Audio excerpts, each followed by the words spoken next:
नमस्ते, स्वागत है आप सभी प्रतियोगी अभ्यर्थियों का हिंदी व्याकरण की कक्षा में। हिंदी व्याकरण में हमने लास्ट लेक्चर में पढ़ा था संज्ञा, और अब हम इससे आगे की बात करते हैं। आज हमारा जो टॉपिक है वो है सर्वनाम। तो ये जो संज्ञा है वो जरा हम समझने का प्रयास करेंगे। संज्ञा कह रही है, संज्ञा की जो डेफिनेशन है वो कह रही है उसी पदार्थ का बोध होता है जिसका वह नाम है। अब समझ लीजिए, जैसे मैं, तो मैं क्या हूँ? मैं मनुष्य हूँ। मैं एक क्या बोलता हूँ, हाड़ मास का एक क्या बोलता हूँ, पदार्थ का बना हुआ हूँ। तो मैं जो हूँ वो मैं नहीं हूँ ऋषिपाल। ऋषिपाल जो नाम है इस क्या बोलते हैं पिंड का, इस शरीर का, वो कौन है? वो है ऋषिपाल। तो ये क्या कह रहा है? उस नाम को हम क्या कहेंगे? संज्ञा कहेंगे। जैसे आप हैं, आप में से किसी का नाम हो सकता है कि दीपक हो, किसी का नाम क्या है राजेंद्र हो, किसी का नाम महेश हो, किसी का नाम क्या बोलते हैं राधा हो या रानी हो, किसी का नाम कुसुमा हो, किसी का नाम सुषमा हो। तो इसमें जो है ये जो सब नाम है ये संज्ञा है, ना कि आप जो स्वयं है वो संज्ञा है। यहाँ पे ये चीज़ बहुत अच्छे से क्लियर कर लेंगे, इसके बाद में ही हम सर्वनाम के टॉपिक पर बढ़ेंगे। यानी कि जो पदार्थ है, जो वस्तु है, उसका जो नाम है उसके लिए हम क्या कहेंगे?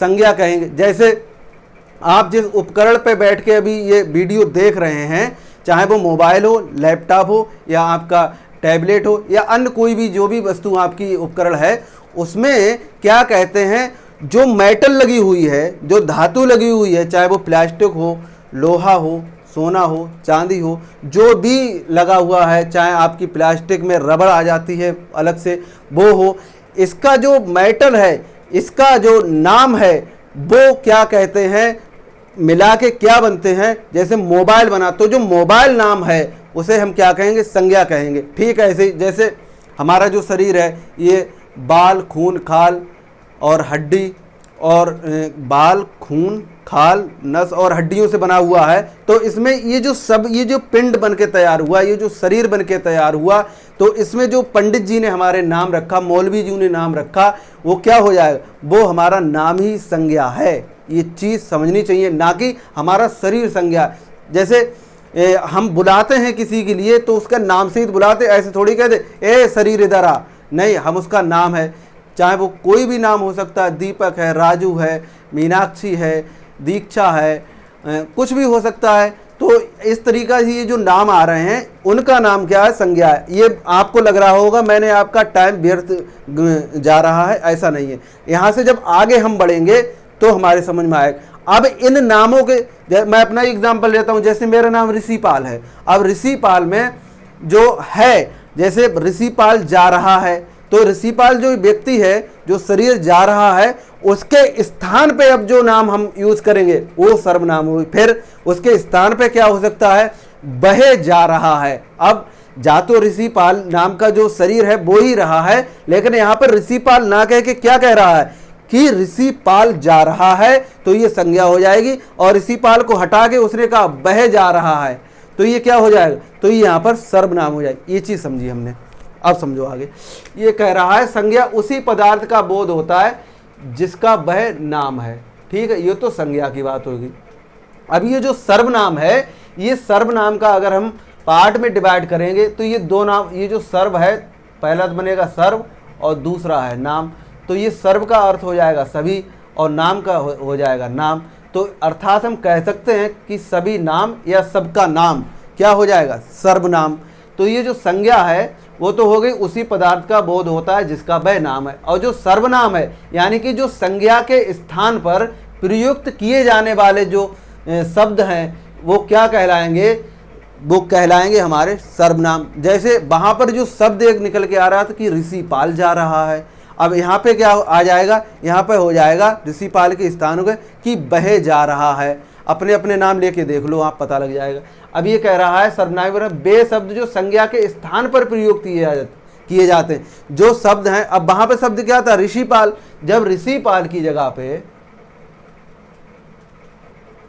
अब ये ऋषिपाल जा रहे हैं या जा रहा है, तो यहाँ पे क्या हो जाएगा? यहाँ पे ऋषिपाल ना होकर बहे हो जाएगा। बहे ऋषिपाल, बह जा रहा है। तो ये चीज हो गई सर्वनाम। ये एग्जाम्पल के लिए बोल रहा हूं।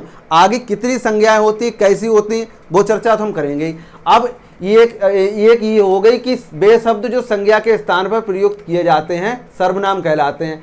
एक जो बहुत बड़े विद्वान हैं पंडित कामता प्रसाद गुरु, उन्होंने क्या ये सर्वनाम की परिभाषा दी, वो समझो। वो कह रहे हैं सर्वनाम उस विकारी शब्द को कहते हैं जो पूर्वा पर संबंध से किसी भी संज्ञा के बदले आता है। अब ये कह दिया यहाँ पे संज्ञा के बदले आता ना, यहाँ पे हो गया ऋषिपाल के बदले क्या आ गया, बह आ गया, तो वो क्या है, सर्वनाम हो गई। अब ये विकारी क्या है, विकारी का अर्थ होता है जिसमें बदलाव आ जाए, जिसमें कमी आ जाए, जिसका क्षरण हो जाए, जो अपनी मूल अवस्था से या तो कम हो जाए या ज़्यादा हो जाए। तो कहते नहीं कि विषय विकार मिटाओ सतगुर, यानी कि हे ईश्वर हमारे जो विषय विकार हैं उनको निपटाओ, खत्म करो, नष्ट करो।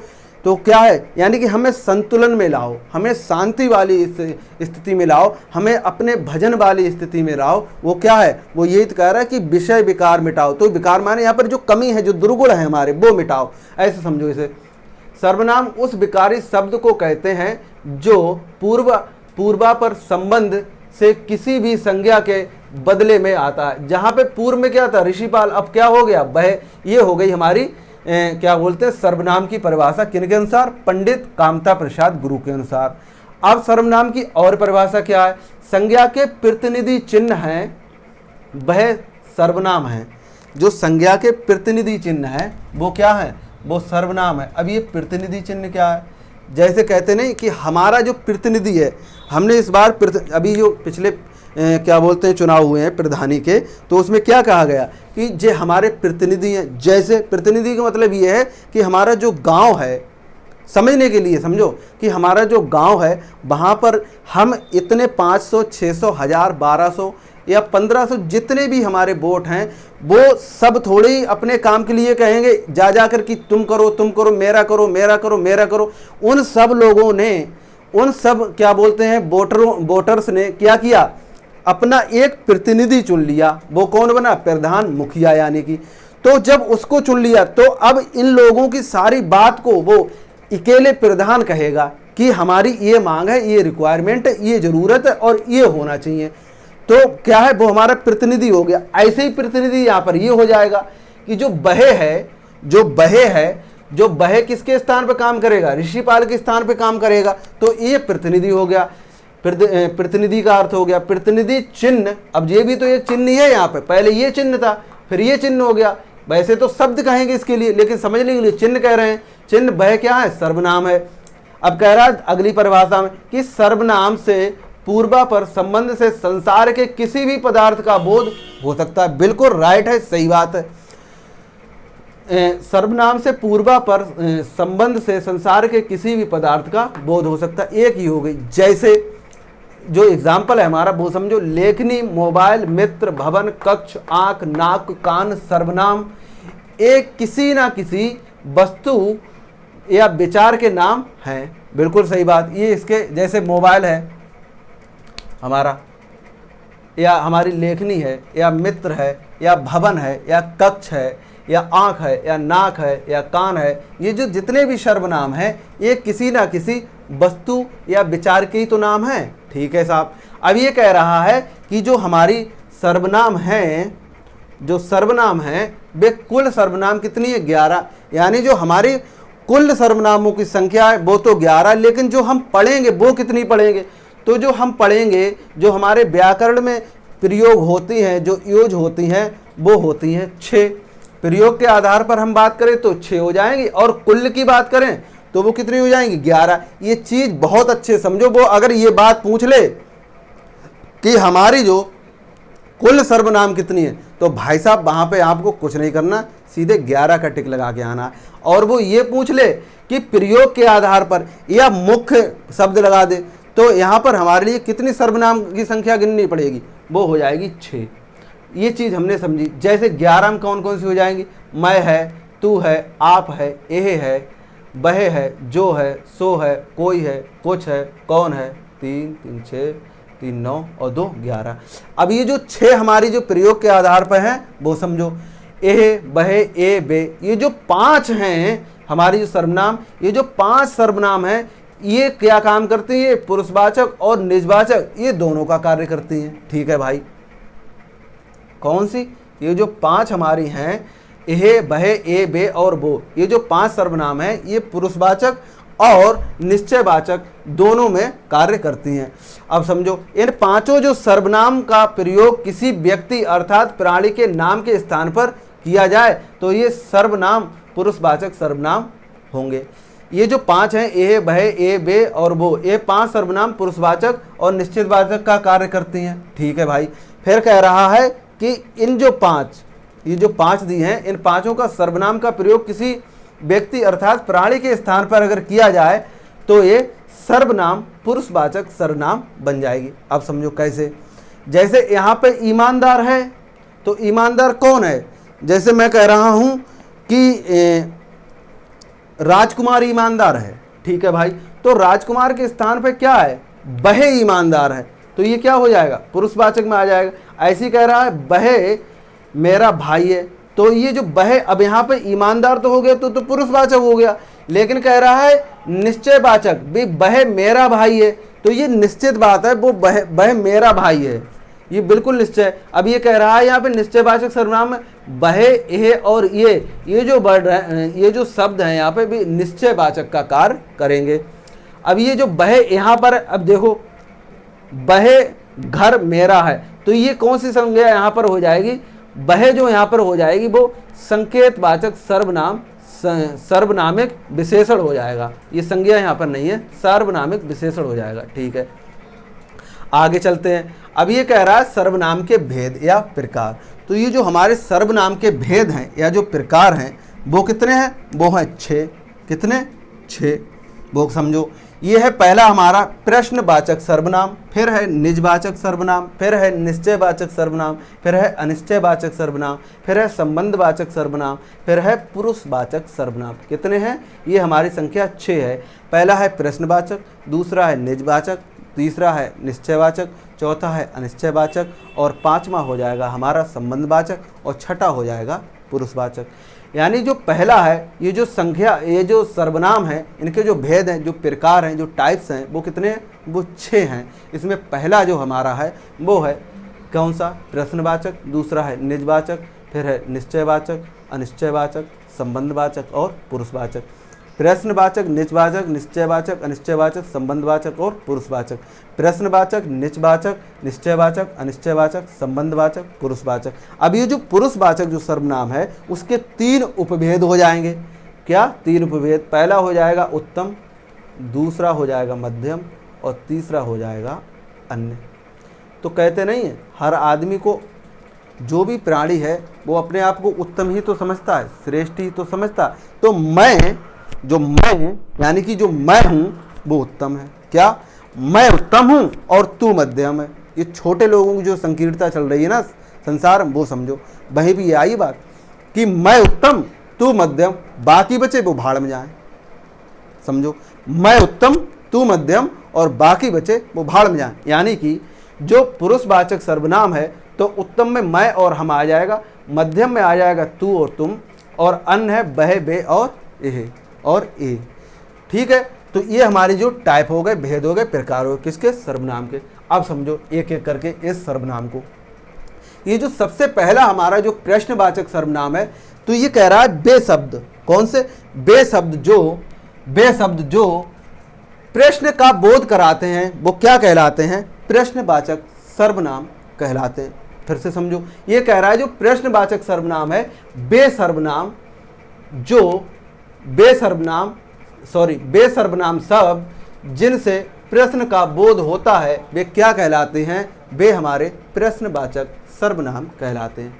पहला इसमें जो हमने लिखा है वो है कौन। अब ये जो कौन है यहाँ पे, ये प्रश्नवाचक का ही तो कार्य कर रहा है। फिर है हमारा दूसरे नंबर पर तुम में जो कह रहा है तुम क्या कर रहे हो, तो ये जो हमारा क्या है यहाँ पर और ये हमारा कौन है, ये प्रश्नवाचक, यानी जो प्रश्नवाचक का ही तो बोध करा रहा है। जैसे कौन है इस घर में, तो ये जो कौन शब्द यहाँ पर ये प्रश्नवाचक हो गया। तो जो सर्वनाम है हमारी प्रश्नवाचक सर्वनाम, बेसर्वनाम शब्द जिनसे प्रश्न का बोध होता है उसे हम क्या कहते हैं? प्रश्नवाचक सर्वनाम कहते हैं। कौन जाएगा, तुम क्या देख रहे हो, तो तो ये जो क्या और यहाँ पे कौन, ये प्रश्नवाचक सर्वनाम हो जाएंगे। दूसरे नंबर पे जो हमारा निजवाचक जो सर्वनाम है वो क्या है, वो समझो। ये कह रहा है वे सर्वनाम जो स्वयं के द्वारा किए गए कार्यों का बोध कराते हैं वो निजवाचक सर्वनाम कहलाते हैं। कहते नहीं है कि अहम निजा पर बेती गणना लघु चेतसाम, यानी कि जो छोटे हृदय होते हैं वो मैं मेरी की बात करते हैं, और जो बड़े और दीर्घ हृदय के जो लोग होते हैं, जो समाज के लोग होते हैं, वो कहते हैं कि ये जो पृथ्वी है ना वो ही पूरा मेरा क्या है, संसार है, समझो। तो जो निजवाचक है वो कह रहा है कि वे सर्वनाम जो स्वयं के द्वारा किए गए कार्यों का बोध कराते हैं वो क्या कहलाते हैं, निजवाचक सर्वनाम कहलाते हैं। कौन है उसमें, जैसे हमने पहले यहाँ पर लिया है वो है यह कार्य उसने अपने आप किया है। तो ये क्या जो अपने आप यहाँ पर जो शब्द है वो कह रहा है कि हम निजवाचक सर्वनाम है। फिर दूसरे नंबर पर जो आएगा वो हमारा हो जाएगा कि जो आप, यानी कि आप भले तो जग भला, यानी जब मैं स्वयं भला हूँगा तो मेरे लिए जग भला हो जाएगा। तो यहाँ पे निजता का बात आ गई, स्वयं की बात आ गई। तो कह रहा है आप भले तो जग भला, ये क्या हो जाएगा, ये हमारा हो जाएगा निजवाचक। फिर आगे हम बढ़ते हैं तो समझो क्या है, वो कह रहा है कि निश्चयवाचक।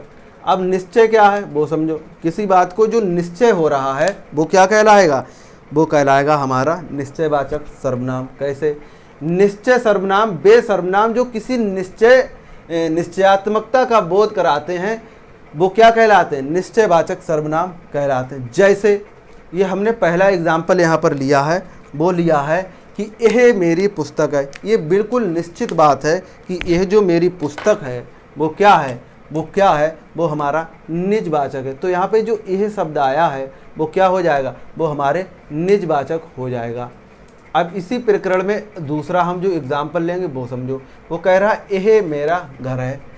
अब मैं कहूँ कि यह मेरा मार्कर है, तो ये क्या है, इसमें मेरी निजता आ रही ना, यानी जो सिर्फ मेरा है और किसी का नहीं है, तो ये क्या है, ये निजता आ गई यहाँ पर। फिर आगे कह रहा है अनिश्चयवाचक सर्वनाम। अनिश्चयवाचक सर्वनाम में क्या है, वे सर्वनाम जो किसी निश्चय वस्तु का बोध ना कराकर, जो निश्चय वस्तु का बोध ना कराकर अनिश्चितता का जो बोध कराएंगे वो क्या कहलाएंगे, अनिश्चयवाचक सर्वनाम कहलाएंगे। कैसे, पहला जो है वो कह रहा है कोई आया है। अब कोई आया है तो क्या पता कौन आया, प्रेमी आई या प्रेम का आई, चाचा आए या चाची आई, दादी आए या दादा आए, भाई आए या बहन आए, कौन आए हमें क्या पता, ये कोई निश्चित थोड़ी है, डेफिनेट थोड़ी है। तो कह रहा है कोई आया, क्या पता कौन आया, तो कोई निश्चित बात है ही नहीं, तो यहाँ पे तो अनिश्चित बात हो ही जाएगा। फिर कह रहा है दूसरे नंबर पे कि राधा ने आज कुछ नहीं खाया।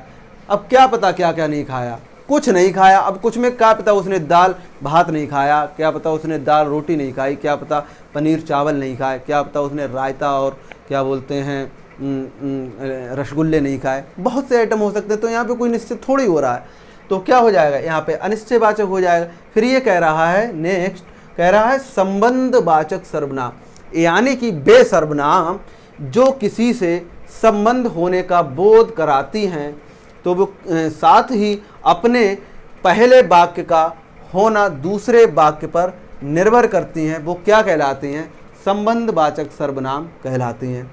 वे सर्वनाम जो किसी से संबंध होने का बोध कराती हैं या साथ ही पहले वाक्य का होना दूसरे वाक्य पर डिपेंड करता है, निर्भर करता है, वो क्या कहलाता है, वो हमारा संबंधवाचक सर्वनाम कहलाता है। जैसे यहाँ पर जो पहला वाक्य लिखा है वो है जो आया है सो जाएगा, जो आया है सो जाएगा।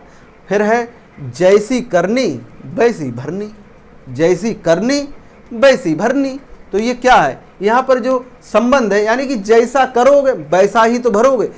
तो जी क्या कह रहा है कि वे सर्वनाम जो किसी से संबंध होने का बोध कराते हैं, जो आया है सो जाएगा, संबंध है इस चीज का। फिर कह रहा है साथ ही पहले वाक्य का होना दूसरे वाक्य पर निर्भर होता है। बिल्कुल, घर में वह कौन है जो अभी सो रहा है, तो एक वाक्य तो ये हो गया कि घर में कौन है, और दूसरा ये जो हो गया हमारा अभी सो रहा है। तो इसमें ये जो शब्द है और यहाँ पर ये जो सो शब्द है, ये संबंध का ही तो कार्य कर रहे हैं, जोड़ने का ही तो कार्य कर रहे हैं, कनेक्टिंग का ही तो कार्य कर रहे हैं। जैसे हम किसी लड़की को जो प्रपोज करते हैं या कोई लड़का प्रपोज किया जाता है लड़की द्वारा, तो उसमें क्या होता है, वो ऐसी थोड़ी हो जाता है एकदम, उसके बीच में कुछ संबंध तो होता है। हम साफ प्रपोज करने गए ऐसे करके और हम उससे कह रहे हैं प्रेमिका से आई लव यू, ये भाई कौन सा तरीका हुआ तुम्हारा आई लव यू बोलने?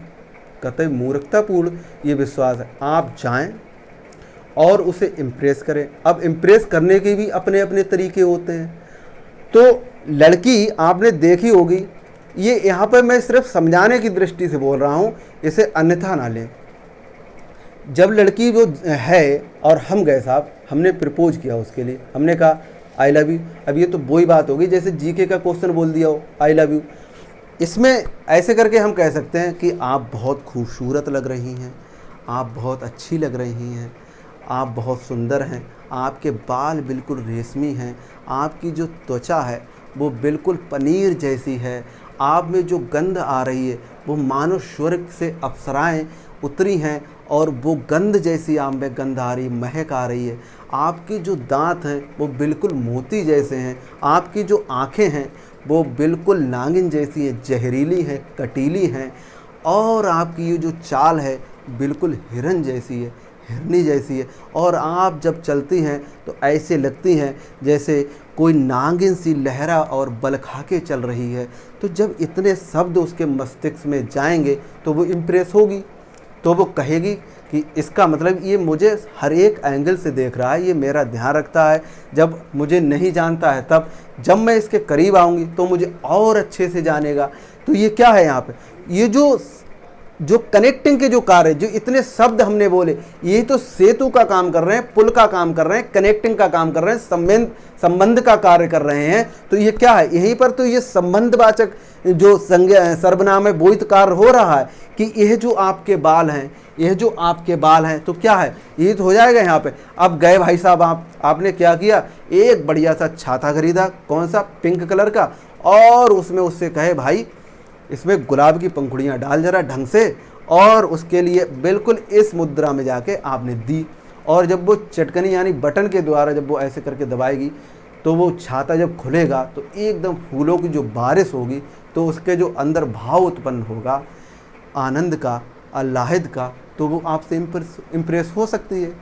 तो ये क्या है, अब ये जो छाता है यहाँ पर वो संबंध का ही तो काम कर रहा है, आपके बीच और आपकी प्रेमिका के बीच संबंध का कार्य कर रहा है। तो यहाँ पे क्या हो जाए, यही तो संबंधवाचक जो हमारी संज्ञा है उसका कार्य कर रहा है। तो देखो भाई साहब, ज्ञान जो दत्तात्रेय थे, समझो जरा, जो दत्तात्रेय थे उनके तो साहब 12 गुरु थे, उसमें पशु पक्षी पेड़ पौधा सब उन्होंने शामिल कर लिए, और वो ज्ञानी पुरुष थे, विद्वान थे, ऋषि से बहुत अच्छा उनमें ज्ञान था। लेकिन हमारे जो हम जैसे आज मूर्ख हैं, ये 750 लगभग जो गीता जो पुस्तक है, पुस्तक ही कहेंगे और मूर्ख क्या कहेंगे इसके लिए, वैसे तो ये बहुत महान ग्रंथ है, पूजनीय है, वंदनीय है। इसके एक एक श्लोक के एक एक शब्द से एक एक ब्रह्मांड का नहीं, अनंत ब्रह्मांड का वर्णन किया जा सकता है।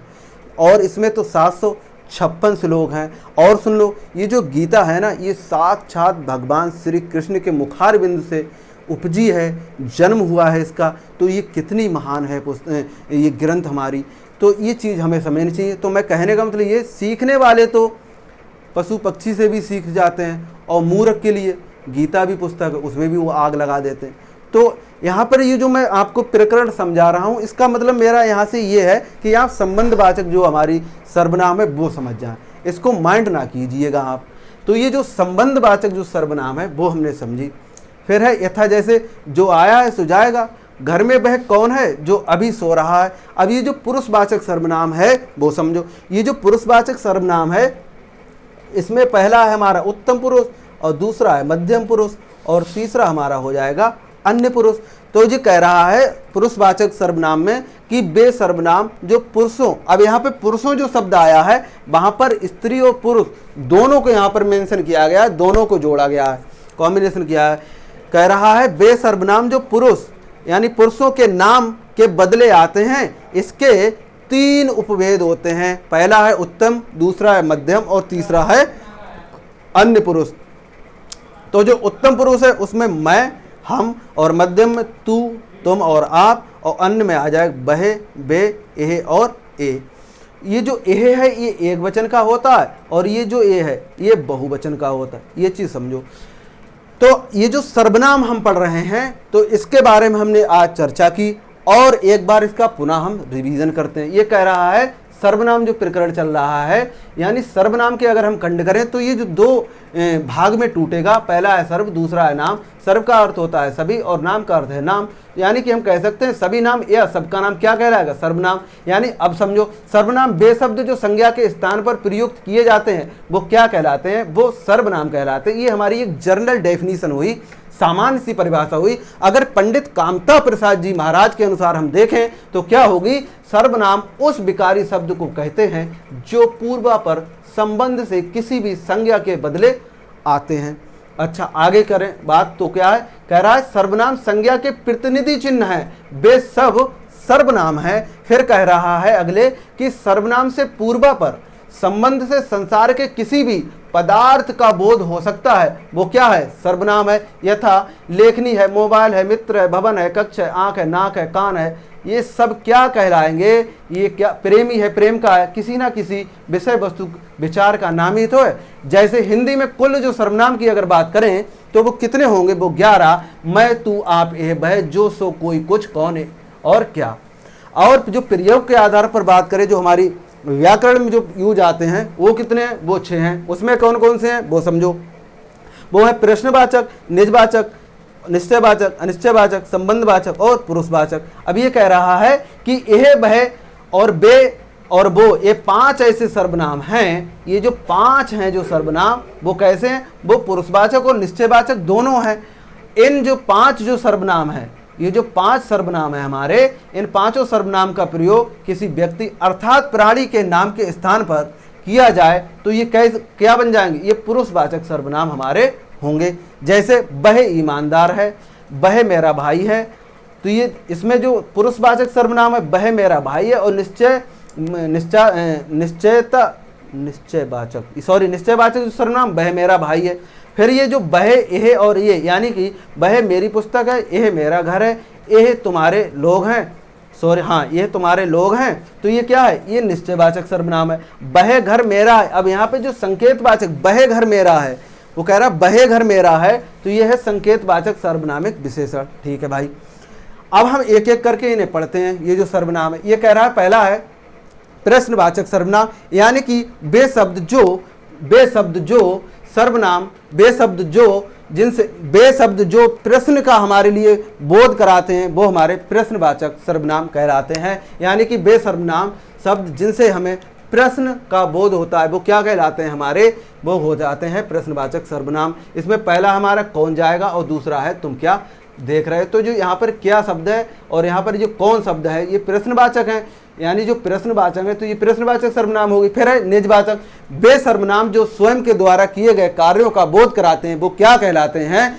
वो हमारे कहलाते हैं निजवाचक सर्वनाम। इसमें है पहला हमारा यह कार्य उसने अपने आप किया और ये कह रहा है दूसरे पे कि आप भले तो जग भला, तो ये जो आप है और यहाँ पे अपने आप है, ये जो दोनों शब्द हैं ये क्या है, निजवाचक सर्वनाम हो जाएंगे। अगले हम चलते हैं, फिर ये कह रहा है निश्चयवाचक सर्वनाम, यानी वे सर्वनाम जो किसी निश्चयात्मकता का बोध कराते हैं वो क्या कहलाते हैं, वो कहलाते हैं हमारे निश्चयवाचक सर्वनाम। जैसे यह मेरा घर है और यह मेरी पुस्तक है, ये मेरी जीएफ है और ये मेरा बीएफ है, यानी कि ये मेरी गर्लफ्रेंड है और ये मेरा बॉयफ्रेंड है। इसमें क्या हो जाए, ये निश्चय है बिल्कुल, ये जो लड़की है ये मेरी ही सिर्फ गर्लफ्रेंड है, ये निश्चय, ये हमारी क्या है, ये हमारी निजी है, निश्चित बात है, ये सिर्फ मेरी ही गर्लफ्रेंड है। भाई साहब इस भबकी में मत रहना कि ये सिर्फ मेरी ही गर्लफ्रेंड है या ये सिर्फ मेरा ही जीएफ है। एक लड़की 10-10 लड़कों को चलाती है और एक लड़का 10-10 लड़कियों को चलाता है।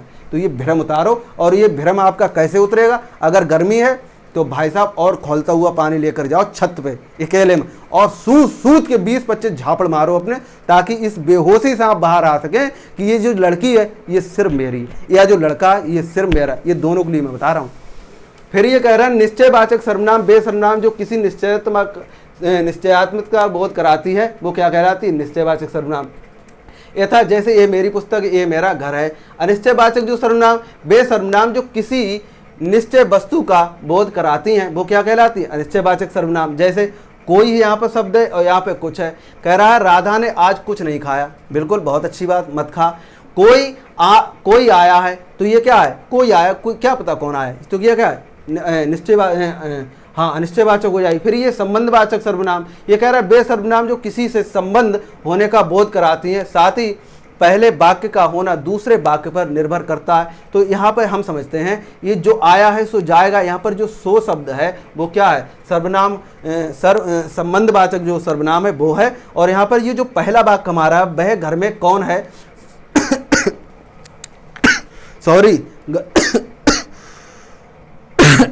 सॉरी घर में वह कौन है जो अभी सो रहा है, तो ये क्या हो जाए? ये हो जाएगा संबंधवाचक सर्वनाम, यानी जो पहला वाक्य है वो दूसरे वाक्य पर क्या है? डिपेंड है। फिर है पुरुषवाचक सर्वनाम, वे सर्वनाम जो पुरुषों, अब यहाँ पर पुरुषों से अर्थ है स्त्री और पुरुष के नाम के बदले आते हैं। इन शब्द इनके 3 उपभेद हैं। पहला है उत्तम, उत्तम पुरुष, इसमें हो जाएगा मैं और हम। दूसरा है हमारा मध्यम, इसमें हो जाएगा तू तुम आप। और फिर है हमारा अन्य पुरुष, इसमें हो जाएगा वह वे और यह। तो साथियों हमने आज ये सर्वनाम का जो टॉपिक है उसको पढ़ा।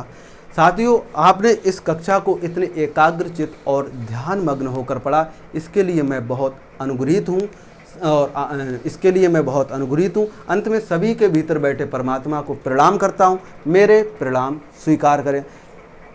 चैनल को सब्सक्राइब कर बेल आइकन को प्रेस कर वीडियो को लाइक और शेयर करने के लिए आप सभी का हृदय की गहराइयों से प्रेम पूर्वक मुस्कुराहट के साथ बहुत बहुत धन्यवाद, बहुत बहुत धन्यवाद, आभार। साथियों एक कोट है वो ये है कि हालात देखकर यानी कि परिस्थितियां देखकर सपने बदलने से अच्छा है सपने बदलने से अच्छा है सपनों को सच करके परिस्थितियां बदल लें। फिर से सुनो, परिस्थितियां देखकर सपने बदलने से अच्छा है परिस्थितियां देखकर सपने बदलने से अच्छा है सपने सच करके परिस्थितियां बदल दें।